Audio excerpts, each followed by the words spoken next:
உனக்கு ஒரு பிரச்சனைனா எப்படியும் வருவாரு, எப்படியும் வருவாரு.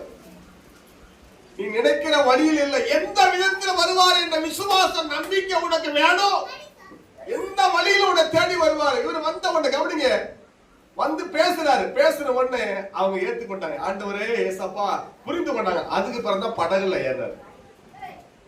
அது பண்ணுவாரு. அடுத்து பாருங்களேன், அவர் பேசின பிறகு 51 வசனம், அவர்கள் இருந்த படவில் ஏறினார். லூக்கா மார்க்கு 6ஆம் அதிகாரம் 51. அவர்கள் இருந்த படவில் ஏறினார். அப்பொழுது காற்று அமர்ந்து அதனாலே அவர்கள் தங்களுக்குள்ளே மிகவும் பிரமித்து ஆச்சரியப்பட்டார்கள். காற்று அமர்ந்தது. எப்ப பிரச்சனை அமரும், எப்ப பிரச்சனை ஓயும்? இயேசு உன் படகுல ஏறினா பிறந்தான். கைவை தன்மை சொல்லுங்க. இயேசு உன் வாழ்க்கையில வந்தா பிறந்தான். இயேசு அப்பாவுக்கு உன் ஆத்துமாவில் நீ இடம் கொடுத்தா பிறகுதான் பிரச்சனை ஓயும். அல்லேலூயா. இன்னும் அவரை ஏற்றுக்கொள்ளாம அவர் கடல்லே நிக்கிறாரு. இங்க பேச்சுவார்த்தை நடந்துட்டு இருக்கு. நீர் தானா வருகிறவர் வேறொரு வர வேண்டுமா? அல்லேலூயா. பேச்சுவார்த்தை நடக்கு. உன்னை பேசி சரி பண்ணவே போராட்டமா இருக்கு. இயேசுவை நம்புங்க. இயேசு நம்ப தொடங்குனா நீ ஜெபத்தை ஆரம்பிச்சிருவேன். அதிகாலை எழுந்து 5 மணிக்கு கர்த்தரை ஜெபிக்க ஆரம்பிச்சிருவேன். வேதத்தை வாசிக்க ஆரம்பிச்சிருவேன். அல்லேலூயா. கவனிங்க, நான் தம்பி கவனிக்கல.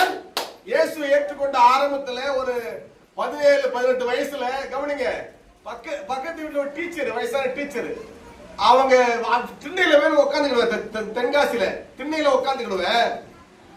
அவங்க எப்ப வருவாங்க, அவங்க வந்து வெளியே உட்காந்துருவாங்க. உட்காந்து பைபிள் கதையெல்லாம் சொல்லுவாங்க. சொல்லுங்கன்ட்டு ஆர்வமா நான் கேட்பேன். சண்டை காசு எப்ப நடக்கு? 18 வயசுல நடக்கு. அல்லேலூயா.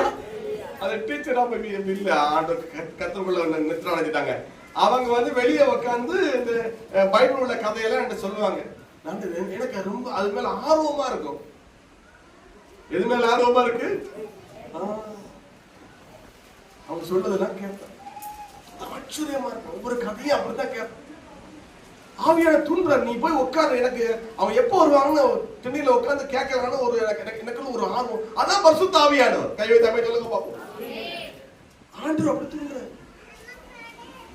அப்ப உள்ள வந்துட்டாரு, ஆசீர்வதிக்க தொடங்கிட்டாரு. கைவை தமிழ் சொல்லுங்க பாப்போம். உன்னை ஜெபிக்க தூண்டுவாரு, வேதத்தை வாசிக்க தூண்டுவாரு, ஆலயத்துக்கு போக உற்சாகப்படுத்துவாரு.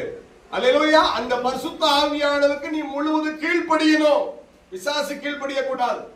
பிசாசு உன்னை தவறான